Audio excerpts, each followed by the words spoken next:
আজকে ছিল শনিবার। শনিবার দিনটায় কৌশিকের ছুটিই থাকে, তাই তিনজনা মিলে এক জায়গায় বসে চা খেয়ে খানিকক্ষণ গল্প করলাম। তারপর কৌশিকের থেকে জেনে নিলাম আজ কি রান্না হবে। জানো তো, আমি সব পারলেও মেনু ডিসাইড করতে পারি না।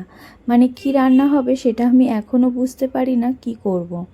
যদি মাছ মাংস থাকে সেদিন তো কোনো ব্যাপার না, মাছের ঝোল ভাত করে নিতে পারবো, কিন্তু আজকে হবে পুরোটাই নিরামিষ। নিরামিষ মানে পেঁয়াজ রসুন থাকবে, কিন্তু মাছ বা মাংস কিছুই করব না। তারপর কৌশিক যেগুলো বলল সেরকম হিসাব করে সবজি বের করে ওই তো চলে গেলাম রান্নাঘর। আজ যেহেতু কৌশিকের অফিস নেই, ছেলেরও স্কুল নেই, তাই আজকে সবাই একটু লেটে ঘুম থেকে উঠেছি, তাই রান্নাঘরেও এসছি একটু লেট করে। রবিবারের দিনও ছুটি থাকে, কিন্তু আমাদের সেই সকালেই উঠতে হয়, কারণ আমার ছেলে রবিবারে রয়েছে ড্রয়িং ক্লাস, সেটাও ওই তো সকালবেলায়, তাই ওই 6টার মধ্যে উঠে পড়তে হয় ছেলেকে আমাকে। সবাই দেখলে তো, ছেলেকে কিন্তু আমি পড়তে বসিয়েছি। তারপর আমি সবজি কাটতে এসে দেখি থোড়টা তো রয়েছে ফ্রিজ থেকে, বললাম বাবু আমাকে থোড়টা বের করে দাও।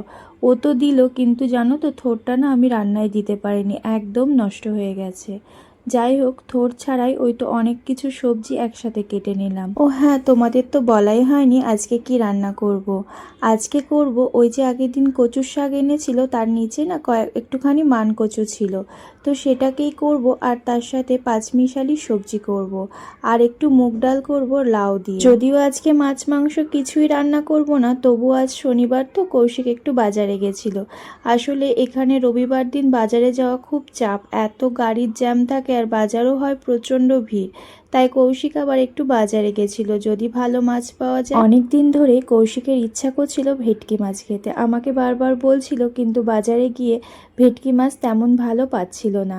আজকে বাজারে গিয়ে দেখে খুব ভালো একটা ভেটকি মাছ রয়েছে, পুরোটাই আনতে চেয়েছিল, কিন্তু এত বড় ভেটকি মাছ তো আমাদের শেষই হবে না, তাই ওই দুদিনের মতো করে নিয়ে এসছে ওই 6 পিস। আমরা তো 1 পিসের বেশি মাছ খাই না। আজকে আবার মাছের সাথে একটু মাথাও দিয়েছে, কিন্তু আমি না ভেটকি মাছের মাথা একদম খেতে পারি না, আমার একটু গন্ধ লাগে মাথাটা, তাই ফেলেই দেবো। যেহেতু মাছগুলো সব ডিপ ফ্রিজে ঢুকিয়ে দিলাম, এসে দেখি ডালটা খুব সুন্দর সেদ্ধ হয়ে গেছে। এবার ডালে লাউ আর একটা চেরা লঙ্কা দিয়ে আবার সেদ্ধ করতে বসিয়ে দিলাম। আর ওই যে সবজিগুলো কেটে নিয়েছি ওটা এখন করে নেব। ওই তো তেলের মধ্যে একটা শুকনো লঙ্কা আর তেজপাতা দিয়েছি, তার সাথে দিয়েছি 5 ফোড়ন, দিয়ে ভালো করে ভেজে সবজিটা দিয়ে দিলাম। আর এদিকে দেখো, আমরা সবাই একটা আতা খাচ্ছিলাম। আসলে বাড়িতে ছিল একটা আতা, তো ওটা দেখলাম ভালো মতো পেকে গেছে। ছেলেকে সকালে একটু ওই তো আলু সেদ্ধ দিয়ে ফেনা ভাত খাইয়ে দেব, ওকে আর এই ডাল সবজিটা সকালে দেব না। আসলে আমার ছেলে না এই ডাল সবজি যদি সকালে খায় তাহলে দুপুরে আর খাবে না, আর দুপুরের মতো তো আমি এই সবজি ডাল আর কচুর তরকারি করব, আর কচুর তরকারি যেহেতু অনেকটা ঝাল দেব ওটাও খেতে পারবে না। ডালের লাউটা বেশ ভালো মতো সেদ্ধ হয়ে গেছে, এবার আমি ওই তো একটা কড়াইতে ফোড়ন দিয়ে দেব। আর এদিকে দেখলাম সবজিটাও সুন্দর কষানো হয়ে গেছে, ওই তো আদা বাটা আর সামান্য একটু জিরে হলুদ দিয়ে সুন্দর করে কষিয়ে নিয়েছি। নামানোর আগে দিয়ে দেব একটু ভাজা মশলা, তাহলেই সবজি হয়ে যাবে। আর এই সবজিটা না খেতে খুব ভালো লাগে, একদম সামান্য একটু তেল দিয়ে করেছি। আজকে না মুগ ডালে আর গরম মশলাটা দিইনি, শুধুমাত্র ঘি দিয়ে একটু চাপা দিয়ে রেখেছিলাম, তারপরে এই তো নামিয়ে দিলাম। তো ডালটাও তো আমার হয়ে গেছে, আর এদিকে ভাবলাম আর একটু রান্না করতে করতে ছেলেকে খাইয়ে দিই।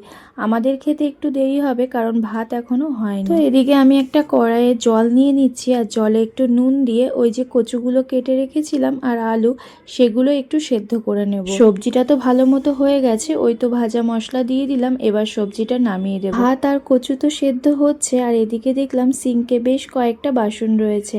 ভাবলাম ভাতটা হতে হতে বাসন কটা মেজে নিই, তাহলে না ভাত খেয়ে আর অত বাসন থাকবে না, আর শুধুমাত্র কচুর তরকারিটা ভাতটা খেয়ে এসে তারপরে করব। এখন অনেকটা বেলা হয়ে গেছে, প্রায় 11টার কাছাকাছি। কৌশিকেরও খিদে পেয়ে গেছে, আমি শুধু ভাতটা হলেই ওকে ডেকে নেব। ভাতটা না আমার হয়ে গেছে, তারপর দেখি খেতে যাব, কচুগুলোও সুন্দর সেদ্ধ হয়ে গেছে, তাই কচুগুলো নামিয়ে ওই তো ভাতের থালাগুলো দিয়ে কৌশিককে ডেকে নিলাম। আর এদিকে আমরা খেতে বসবো, আমার ছেলের কিন্তু এখনও খাওয়া হয়নি, ওকে খাওয়াবো আর আমিও একসাথে খেয়ে নেব।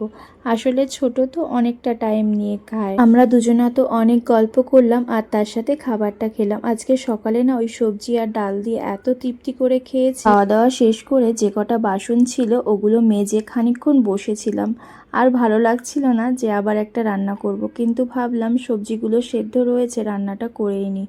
না হলে দুপুরে আবার সেই ডাল আর সবজি দিয়ে কৌশিককে খেতে দিতে হবে। ওই তো কচুর তরকারি বসিয়ে দিলাম, কচুটা হয়ে গেলেই না আমার রান্না শেষ হয়ে যাবে। তো কচুর তরকারি হতে বেশি টাইম লাগবে না, তার কারণ হলো আমি তো কচু আলু আগের থেকে সেদ্ধ করে রেখেছিলাম।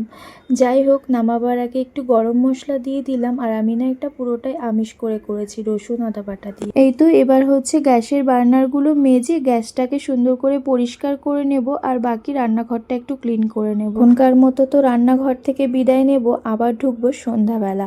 সন্ধ্যাবেলা টিফিন করে আবার রাতে রান্না। এই যেখানে দিনের বেশিরভাগ সময়টাই আমি কাটাই, সেটা যদি একটু পরিষ্কার থাকে না, নিজের মনে আলাদা একটা শান্তি লাগে। তাহলে ভিডিওটা আমি এখানেই শেষ করে দিচ্ছি। ভিডিওটা কেমন লাগলো লাইক কমেন্ট করে জানাতে ভুলো না, আর প্লিজ প্লিজ ফলো করে আমার পাশে থেকো। সবাই অনেক ভালো থেকো, সুস্থ থেকো। Tata, bye bye.